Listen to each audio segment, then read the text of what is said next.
A naked man carrying a canister of gasoline has threatened to set himself on fire unless his favorite chewing gum becomes popular again.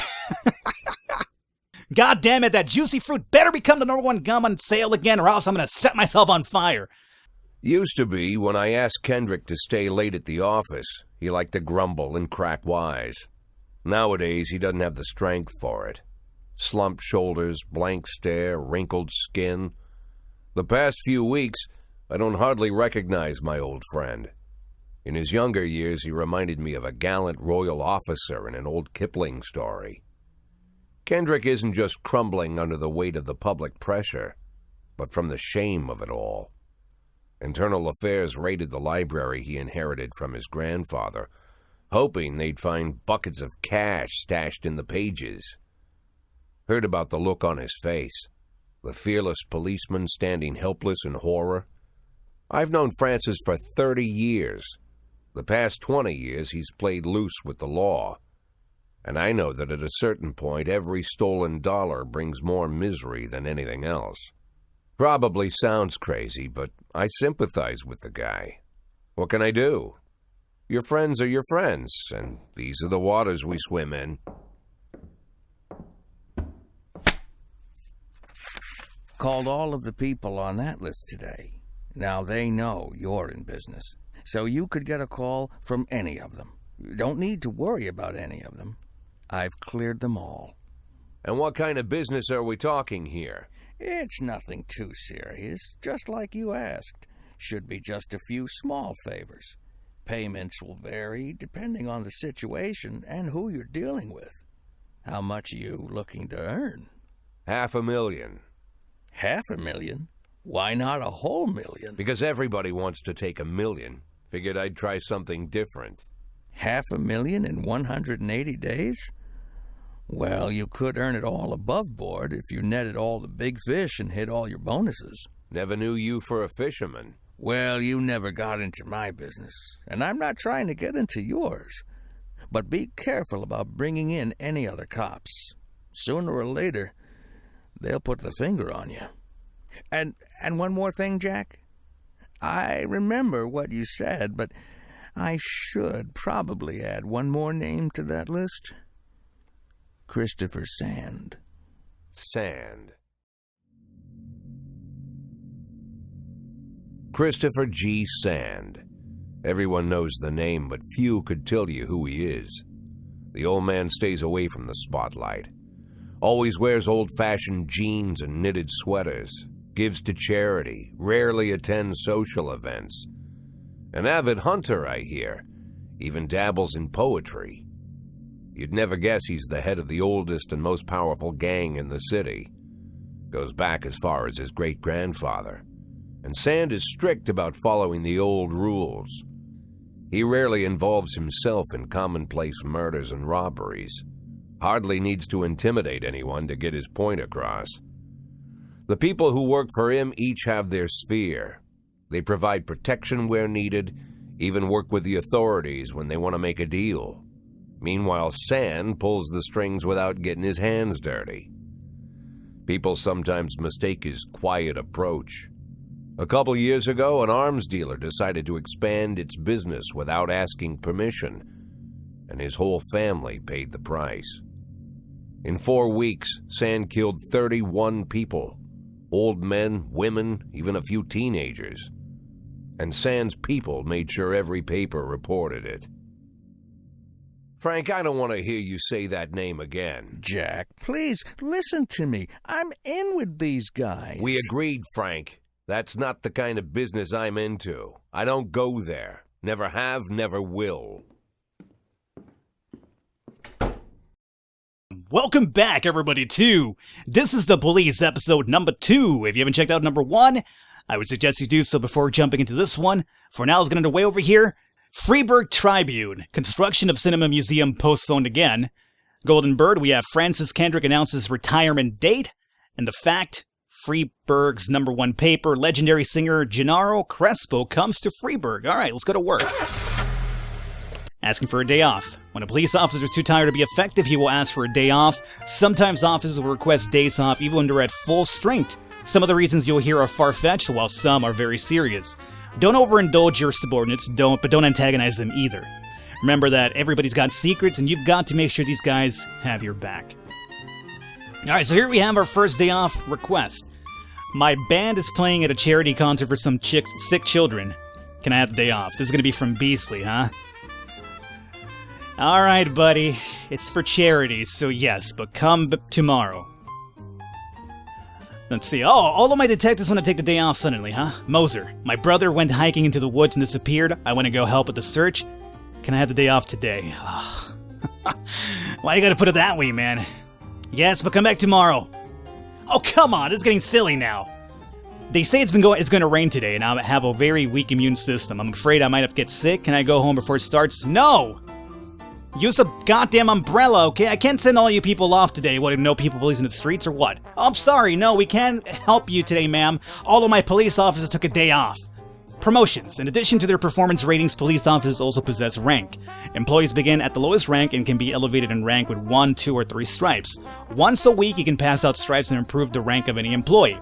If you think that one is worthy of the honor, some week. But you can also postpone the ceremony until later. Insignias won't go out until your people are ready. Okay. So we have Birch Jr. here with 2 stripes. Employees of rank not only increase in professionalism, but also learn to command. Whenever a ranking officer is at a scene, his or her colleagues are more likely to perform better than usual. Sometimes when cops get rank, they start thinking more serious about their services. This means less drinking and more time spent on the job. Some of them might even turn out to be dependable. Alrighty, good. My detectives are gone. So, any, case they're working on is going to be put on ice here for a bit. Music turntable. Now this right here is going to be a way for you to actually listen to music as you go along with the game here. I'm not sure if this music is copyright free or not, so I'm going to go ahead and skip it. But hey, if you guys got the game, you'll be able to choose from a different variety of songs here. But I'm just trying to make sure with YouTube, you never know with copyright strikes and stuff like that. I'd rather just play it safe. Let's learn how to hire and fire cops. Okay, and we're going to need to hire because first day we had a bit of an incident, if you guys remember. So let's go over to affairs, police station, labor market.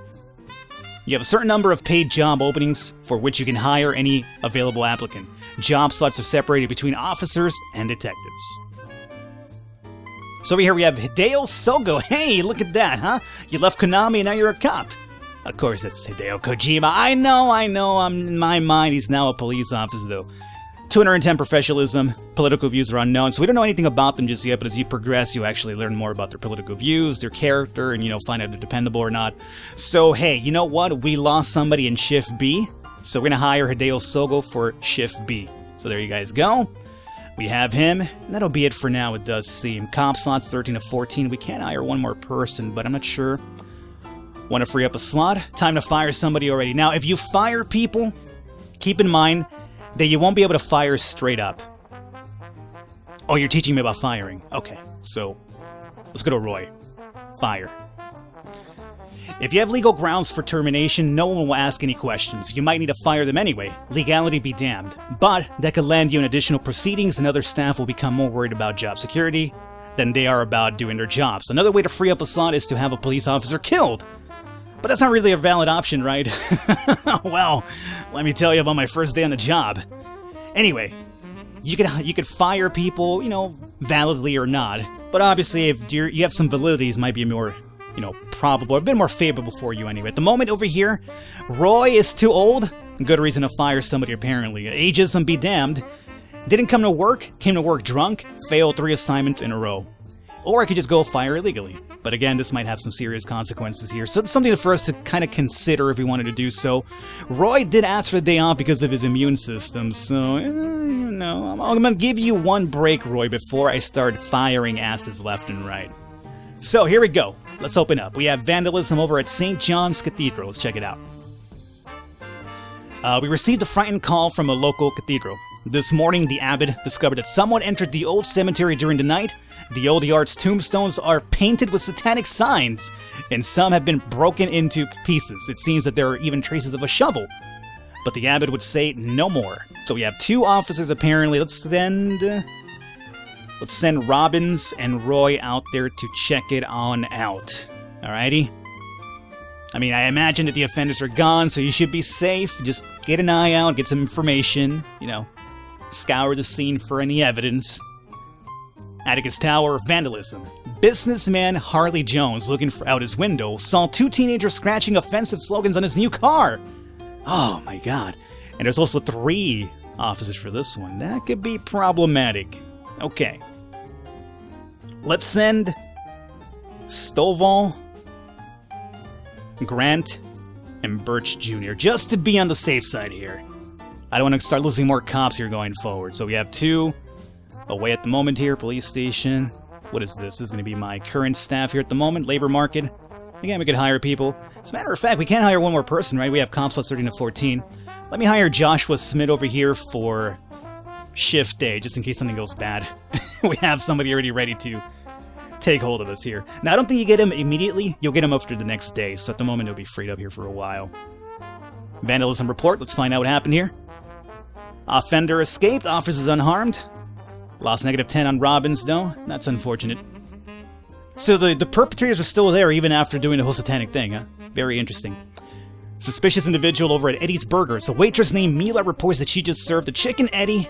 She served a chicken Eddie and a Diet Coke to a dangerous criminal who she's seen on television just this morning. The culprit is sitting at the window eating a burger. It seems kind of fishy now, right? You're a big wanted criminal, and what you do? Oh, I'm gonna go over to Eddie's Burgers. You know, I guess you gotta say, well, Falcon even wanted people eat, sure, but are you gonna go out there in the open?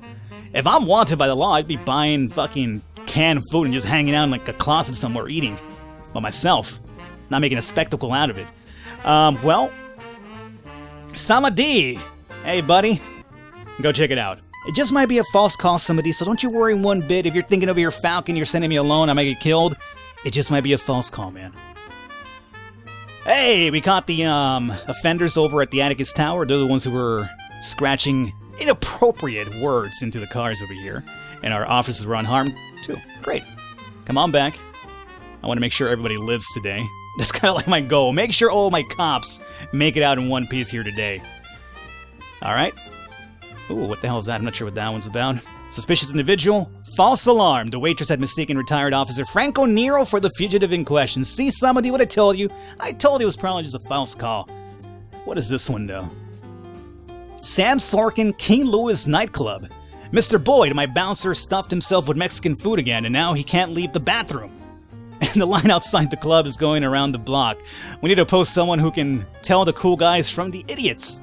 So you need 1 cop. This doesn't feel like police duty to me, man. It feels like I'm pimping out my people. Well, then again, we are trying to make up to $500,000 for our retirement. Legal, by the way, on the books, none of the shady drug business shit and killing people. Alrighty, well, hey. Go out there, Grant. Grant. Send Birch out instead. Wait a minute. We have Birch and Birch Jr. Just notice that. Father and son cops, huh? Yeah, let's send Birch Jr. out there. I'm not gonna give you my best man for the job, okay? I mean, I do want to make some money, sure, but, you know, not at the expense of one of my good people being possibly harmed playing bodyguard duty. If anything, they'll probably be like, hey, Falcon, what am I doing here? I mean, not a Falcon. They better fucking call me Police Chief Falcon. Drug sales over at Christopher G. Sands Ice Arena. Uh-oh. Christopher G. Sands. Remember, Christopher G. Sands, the guy we just read about, or heard about, I guess I should say. An anonymous call just came in. A clown carrying balloons at the skating rink is selling crack to teenagers. Well, number 1, terrifying clowns. Number 2, clowns selling crack, even more scary, I gotta say. Alright. Let's send out Robbins and Roy out there. Proceed.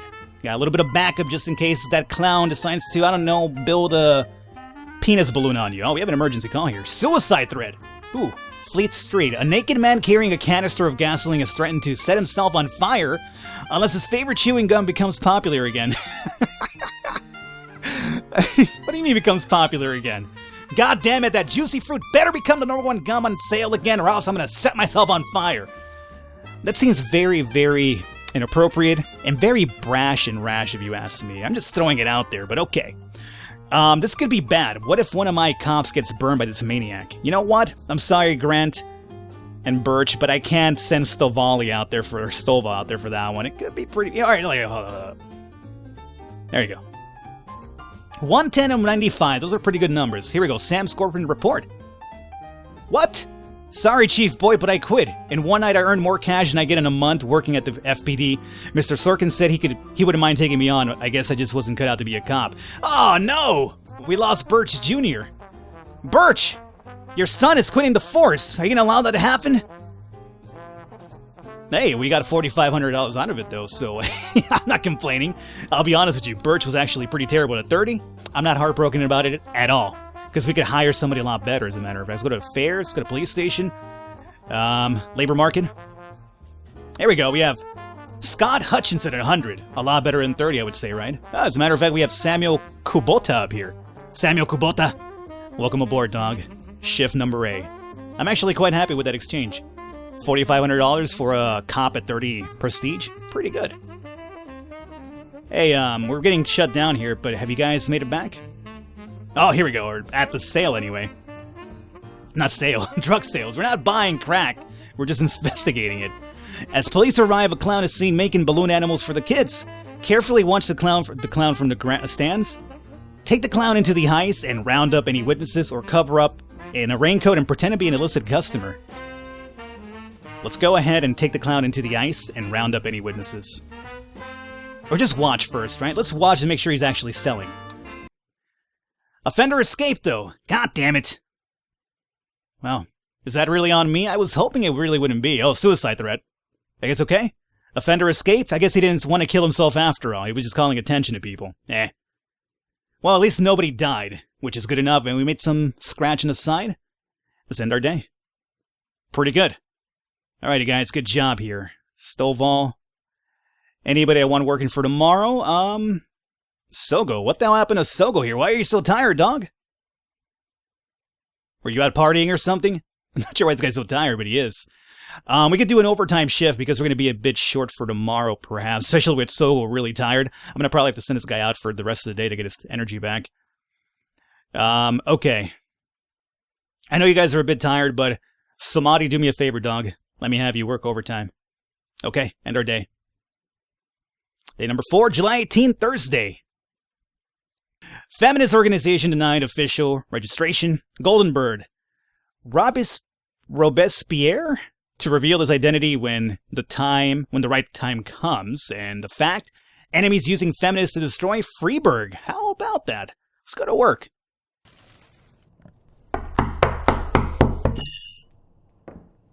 Whenever I'm alone at home and there's a knock at the door, I always hope it'll be my wife, Laura. She's always forgetting her keys. Hello, my name is Steve, and you're Jack Boyd, is that right? To get to my front door, the Bible boys walked about a mile from the local bus stop, jumping over mud puddles and skirting a couple of landfills. Laura doesn't go in for religion either. But according to her, these brave lunatics with their fake smiles deserve at least a minute of attention. She patiently listens to them, asks them questions, regales them with pastries, and never once dropping a hint of condescension. When I watch her do it, I've got to admit it gets me. I'd have hugged those boys, sat with them on the porch, and lit up a cigar. But a month after Laura left, all I could do was quietly ask them not to bother me. Today I'm a little rougher still. Shut the door on his nose this time. Another couple weeks at this rate and I'll be greeting anyone who comes close with my service pistol pointed towards the sky, ready to fire my warning shots. In my life, even the basic stuff never goes like it's supposed to. Normally, when a wife is going to leave home, she'll make a scene or at least sit everyone down for a serious conversation. But Laura just disappeared. The children in the stories always stand on the side of the mother, but all 3 of our sons supported me. The in-laws always blame the husband for making their daughter unhappy. But now Sally, Laura's mother, well, we sort of have a pact. The fellow Laura ran off with is young enough to be her son. I hear he's 30 years old. Of all the possible information a man can know about his wife's lover, I get hit with that. Fortunately, Laura's mother doesn't like the way it sounds either. Sally figures this guy just thought he'd have some fun with a mature woman, but he'll be back chasing college girls before the year is out. So we have an agreement. Sally's going to track down Laura and try to reason with her, and we'll arrange a meeting. Meanwhile, I'm supposed to not do anything stupid, which of course means anything at all. It's a crazy situation. I'm the police chief, and the person I'm trusting to find my wife is an old woman armed with a phone book. But I can't afford to lose Sally as an ally. So for the moment, I had to swallow my pride.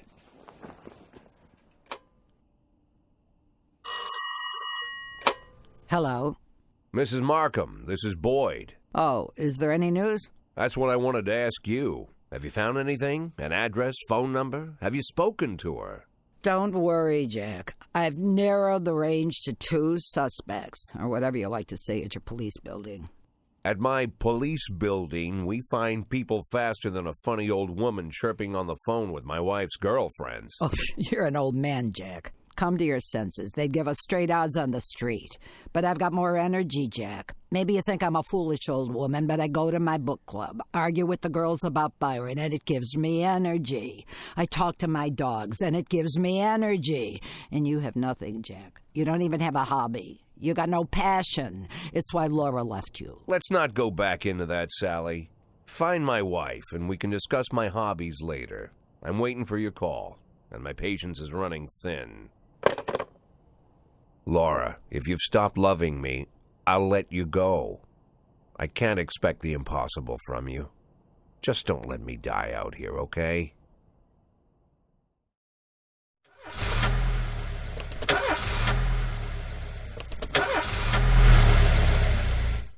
Oh boy, infidelity, huh? That's a tough one. Never ever. No second chances for infidelity when it comes to me anyway. Like, if somebody's gonna be running around your back, fucking somebody else, let's be honest here, they do not deserve your time whatsoever. Especially if you're unhappy with a person, you gotta go ahead and do that. Just tell the person straight up, hey, you know what? I'm unhappy with you. This is the reason why I gotta go get my jolly somewhere else. But don't ever run around somebody's back. Really, really scummy tactic, at least when it comes to me. I just wouldn't do that to a person myself. If I'm unhappy, hey, you know what? I'm just very unhappy. Let's move on. Plenty of fish out there in the sea, you know what I'm saying? Anyway, Moser wants a day off again. There's a new movie opening today starring my favorite actor. Can you let me off so I can go? No, that's not a reason to take a day off. Sogel's really tired. I'm too tired. I can hardly walk straight. Can I go home? Yeah, but you gotta come back tomorrow. I saw it. I kind of preemptively planned for that, which is the reason why we have Samadhi over here working overtime, because this guy was, on his ends wit over here. So, we're gonna wrap up the episode here today, guys. We'll come back next episode into our next day. I hope you guys are enjoying it. Leave a thumbs up. I will catch you next time.